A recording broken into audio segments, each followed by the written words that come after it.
Hi అండి. Welcome to my channel. ఇది జనవరి last వీక్‌లో అండి. ఇది వెడ్నెస్‌డే సంత జరుగుతది గదా! మనకు దగ్గరలోనే. నేనైతే పచ్చళ్ళు పెడదామనేసి చింతకాయలు, పండు మిరపకాయల కోసమని సంతకు వెళ్ళాను. కూరగాయల కోసమైతే నేను సంతలోకి వెళ్ళను. మార్కెట్‌లో గూడా గాదు, షాప్‌లో మాకు దగ్గరలో ఒక షాప్ ఉంటది. అక్కడ మార్నింగ్ టైంలో ఫ్రెష్‌గా ఉంటాయి. అక్కడైతే తెస్తాను కూరగాయలు. నేనైతే మా వారు డ్యూటీకెళ్తాడు గదా! సాయంత్రం. ఆ టైంలో అయితే మా వారితో పాటు వెళ్ళి సంతలో అయితే దిగాను. తర్వాత వచ్చేటప్పుడైతే బాబయితే వచ్చాడు తీసుకురావడానికి. నేనన్నీ కొనుక్కున్నాక ఫోన్ చేస్తే బాబయితే వచ్చాడు. తర్వాత ఒక్కసారైతే ఇవన్నీ చూస్తున్నాను. ఎక్కడ ఏమున్నాయనేసి. ఎందుకంటే మనం సంతలోకి వెళ్ళం గాబట్టి ఎక్కడెక్కడ ఏమున్నాయో చూస్తున్నాను. ఫ్రెష్‌గా బాగా రేగిపళ్ళు కనిపించాయి. పెద్ద రేగిపళ్ళు తీసుకున్నాను. తర్వాత పువ్వులు తీసుకున్నాను.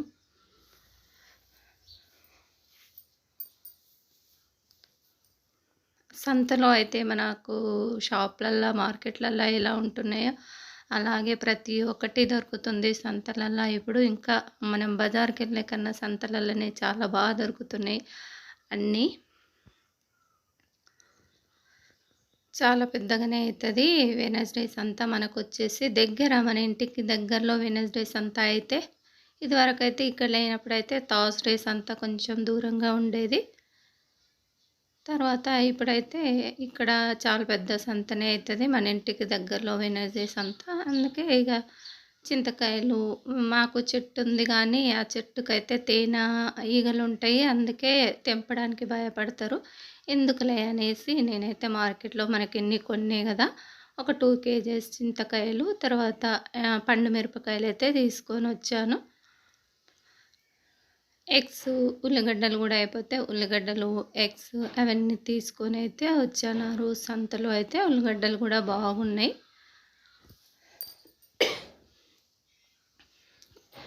నేను గోదాం దగ్గర తెస్తాను.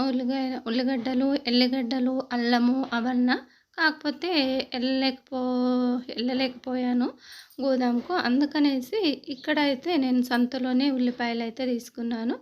గుడ్లు గూడా తీసుకున్నాను. ట్రే తీసుకెళ్ళి మా ట్రేలోనే తీసుకొచ్చాను. చింతకాయలైతే నేను 2 కేజీస్ తెస్తే నాకన్నీ పోను. ఒక కేజీంపావు అయితే వచ్చినాయి అన్నీ ఫ్రెష్‌గా. అవన్నీ తొడిమలు అవన్నీ ఉంటాయి గదా! చింతకాయలకు అవన్నీ తీసే వరకు, ఫ్రెష్ చేసే వరకు కేజీంపావుకు కూడా ఇంకా కొంచెం తక్కువే వచ్చాయి. నేనిక్కడైతే పండు మిరపకాయలు, సంత్రాలు, చింతకాయలు, ఉల్లిపాయలు, గంగరేగిపళ్ళు అవన్నీ అయితే తీసుకొనొచ్చాను. వెళ్ళాను కాబట్టి అవన్నీ తీసుకొనొచ్చాను. సోరకాయ గూడా చాలా బాగా లేతగుంది. అందుకే సోరకాయలు, వంకాయలు వెళ్ళాను కాబట్టి ఒక 2 రకాల కూరగాయలు గూడా తీసుకొనొచ్చాను. నెక్స్ట్ మన పచ్చళ్ళు ఎలా చేశాననేది, చింతకాయ నిల్వ పచ్చడి, తర్వాత పండు మిరపకాయ నిల్వ పచ్చడి సపరేట్ చేశాను. మా సైడ్ వచ్చేసి చింతకాయ పచ్చడికి పచ్చి మిరపకాయలు వాడతారు. పండు మిరపకాయలు వాడరు. నేనైతే అందుకే చాలా రోజులైంది కదా వీడియో పెట్టక, వాయిస్ ఇయ్యక కొంచెం ఇదిగా అయితుంది. డైలీ వాయిస్ ఇస్తుంటేనేమో అది అలవాటు అయిపోతుంటుంది. కొంచెం గ్యాప్ వచ్చేసరికి కొంచెం దగ వచ్చినట్టు అయిపోతుంది వాయిస్ ఇస్తుంటే. ఇక్కడ అప్పుడు అమ్మ ఉంది కదా, అవన్నీ ఫ్రెష్‌గా చేస్తుంది అమ్మ.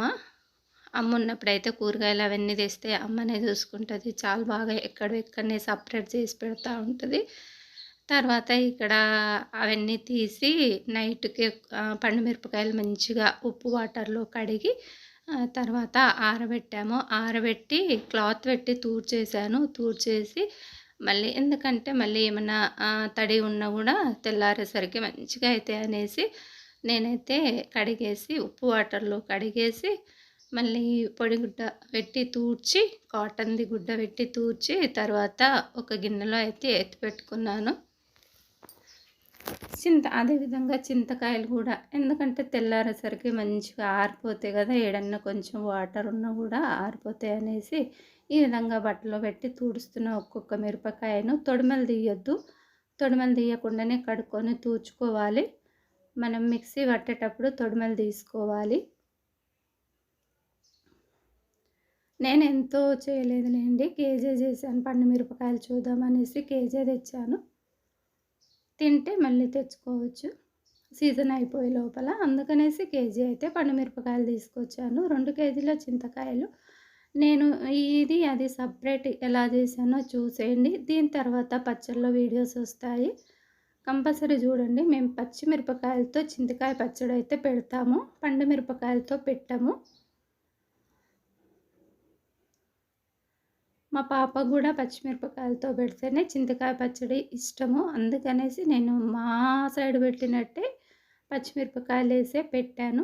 ఈ వీడియో నచ్చినట్టయితే ఒక లైక్ చేయండి. పచ్చడి వీడియో వస్తది చూసేయండి. దీని తర్వాత